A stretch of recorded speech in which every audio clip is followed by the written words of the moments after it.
Welcome back to another War Room Shorts.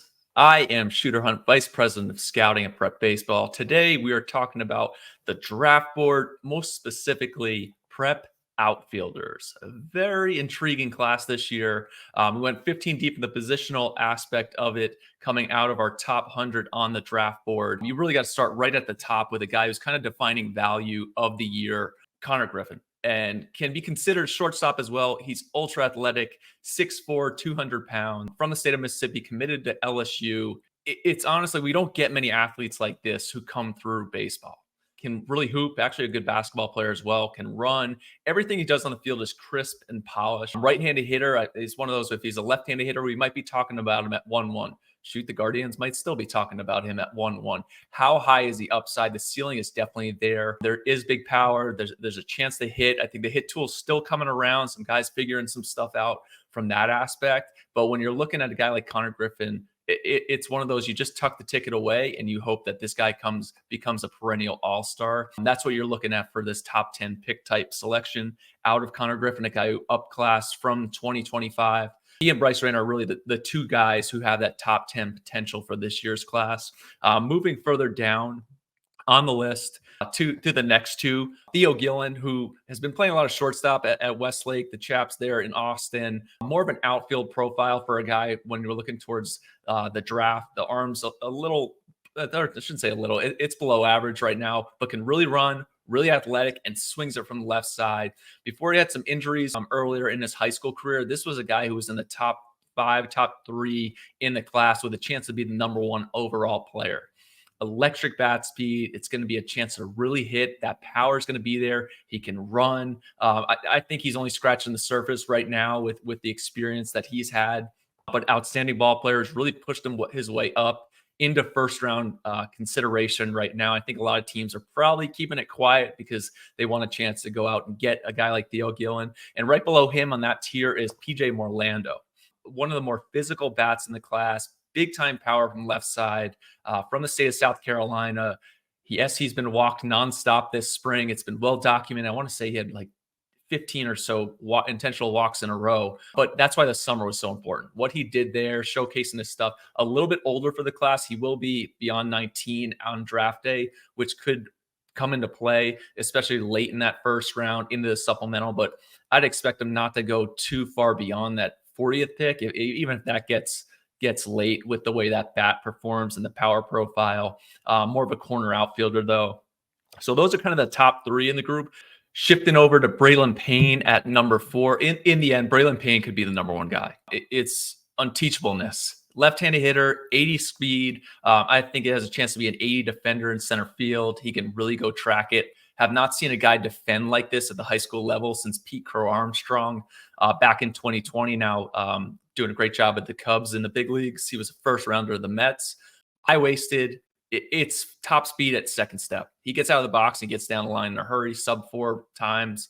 Like I said, he can really go defend. The left-handed stick and whether you think he can hit is going to be the biggest factor with where he goes. I think he has a chance to be the sleeper first rounder of the bunch, really in the back third or so. I would say once you get to 25 or so, there's a chance that he could come into play there because the makeup, plays hard at all time. The polish, you just don't see that from an outfielder. I think the swing has continued to get better at the plate. There's quick hands. There's just a little bit of rawness to the approach and the way he goes about it. Some swing and miss, but then you can see him just turn things around and show off some power. And once he gets underway, oh man, that speed is an absolute weapon. So Braylon Payne, keep an eye on that because he can continue to rise in this. I really do think that he's a sleeper potential first rounder, if not a slam dunk top 50 pick. Then you go down to another selection of there's about 4 in a row where these guys are top 60 type picks. How high does a team value them? That's where it's going to get interesting. But Slade Caldwell, Dante Norrie, Griffin Burkholder, and Luke Dickerson. Those are all guys that are outstanding in this class. Caldwell, who's, the epitome of undersized, is the new 6'4". This is everybody's favorite ball player. He's only about 5'6", left-handed hitter, but he's perpetually on the barrel. It's quick hands from left side, covers the plate, plays hard all the time, can stick in center field. Just a little bit smaller right now, which is not a huge knock on him until you start looking at, hey, this is our pick in the top 15. This is our pick in the top 30. Will teams value him there because they don't think he can get to their next pick? And that's something to follow with regards to Slade Caldwell. Dante Nori, another guy who's a lot older for this class, but that does not diminish the skill. Looks like a guy who would probably get sent right to low A, if not, bouncing up higher. Plays at 110% all the time. He's a big ball muscle, can run, go get it in center field. Left-handed bat, has some pop there. Really steady across the board, but the fact that he plays hard at all times is something that I've really loved about his game at all times. There's a little bit of thunder in that barrel. He's about 5'10", 190. Right below him, Griffin might be one of the more buzziest names since the middle of the summer with regards to these outfielders. Can really run. He's a 6'2" runner on our metrics. Was a standout at our All-American game. The blast data is outstanding. Hits the ball hard. Right-handed hitting profile. Can he stick in center field? It's big power. Does he get to the power at all times in games? Not yet, but honestly, that's a 17, 18-year-old. You're looking for a guy like that to develop more into the future. So if you think you can teach him to hit and get to that power on a more consistent basis, this is a guy who could really explode. The DMV Mid-Atlantic area has produced some outstanding prospects the last 4 or 5 years, specifically with regards to guys who have kind of blown up throughout the spring. So Burkholder is definitely a name to consider, especially, again, you get outside of that first round, all of a sudden teams don't think he will get to their next pick. You may have to go after a guy like that earlier, potentially on a haircut there. And then Luke Dickerson, one of my personal favorites in this class. We have him listed as an outfielder here. He does a lot at shortstop, infield. He's kind of going to be a versatile defender. UVA recruit from the state of New Jersey.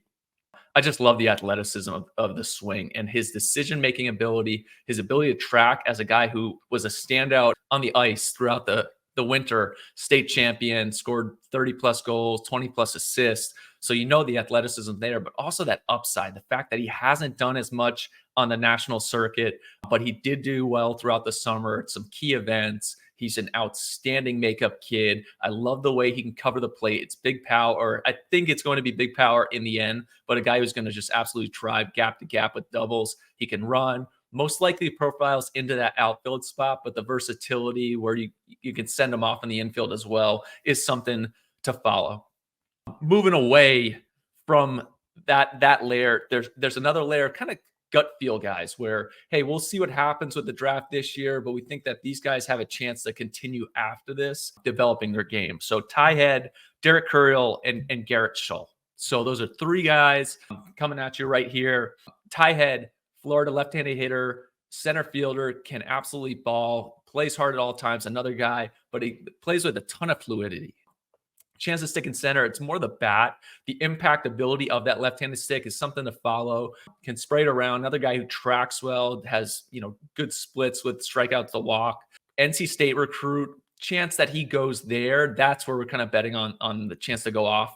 If he's not drafted this year. If team goes after him, I would completely understand, because I think this guy's got a chance to really hit. And if you get him into the system, maybe he flourishes there. If not, he's going to be doing in the ACC and destroying some ACC pitching. Derek Curriel is one of the more famous names in this class for 4 years. Kind of, not that he's had a bullseye on his back, but everybody's known who he is. He gets everybody's best shot. He's a guy who's been able to slow the game down well. Didn't have the monster spring results-wise this year, but he's at Orange Lutheran in the Trinity League, going up against essentially first or second round arms at all times, and he's getting their best bolt with the bullseye of the scouting community watching him there. I think he's going to flourish, if not professionally, but at the collegiate level. Is headed to LSU. The SEC is just a daunting task for any high school kid to walk into. I think Curriel will be better prepared for something like that, even in the similar mold of Stephen Malam, who's doing well there and able to slow things down. Curriel will do just well as he continues to add strength. Had a little injury this summer that kind of affected him. I believe it was the thumb. And then Garrett Schull, switch hitting outfielder, plays hard. I mean, it's a power profile from both sides. The swing and miss has been something of not concern, but more something to follow for teams. Where do we want to take him in the top 20 picks, or are we hoping to get him in the second or third round? That's kind of where Garrett Schull is right now. Oklahoma State recruit from the state of Oklahoma, but it's big power potential. It's a guy where if he went off to Stillwater and all of a sudden as a freshman you're talking player of the year, it would be completely understandable because he can turn the barrel in a hurry, stays in the zone. It's an exceptional athlete out there. So he's a guy that can really get into the mix here, probably in that second or third round with right now, if not higher with some of those teams that have multiple picks. A guy who I have circled here on my notes as the wild card of the bunch, Sawyer Strohsnyder.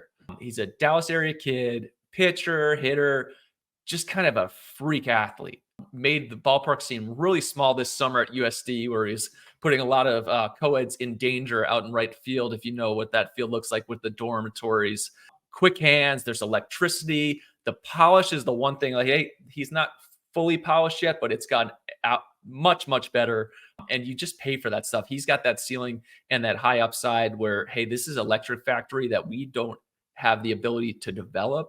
We can grab this asset and this value and let him flourish within our organization. So Sawyer Strohsnyder, that's a name that I would keep tight to the vest, where he could be moving in that day one consideration, depending on what some data analysts and metrics have to say about him. We are huge fans. And then wrapping up the top 15 with a trio of guys who really steady, good upside. Fabio Peralta, a Miami kid.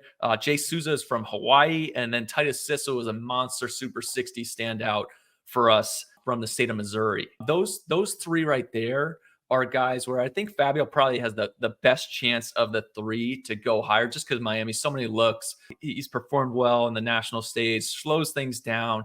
It's not insane twitch, more so as I think he's going to have a chance to hit for some power. He's actually very similar to Derek Curiel, the way that they play their game. Curiel, much better defender. Peralta probably has a better power profile. Jay Souza, another guy who was outstanding at the Super 60 back in February.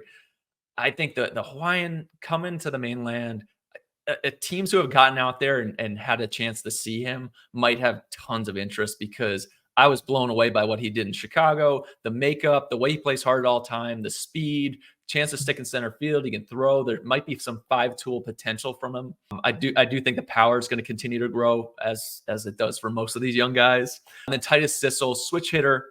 The electricity that he showed metrically, just the testing that he had was actually the testing he had the Super 60 is very similar to Naz Zanatello, who the Red Sox took last year and gave, I think, almost $3 million to. But Sissel has that type of electricity and athleticism and the blast motion and the TrackMan. All the data that we were running through was very similar to a guy like Naz Zanatello. He plays with that chip on his shoulder, where he hasn't always been the focus on his travel team. All of that, just going out there to constantly prove that I'm the guy, is something that I would really value if I'm an organization, a guy who has something to prove and wants to get better. So there you have it. Those are the top 15 outfielders. There's another great bunch right behind them, I think could move up into that day 2 consideration. So as always, I am Shooter Hunt, Vice President of Scouting at Prep Baseball. This has been a War Room Short. Until next time, we'll see you.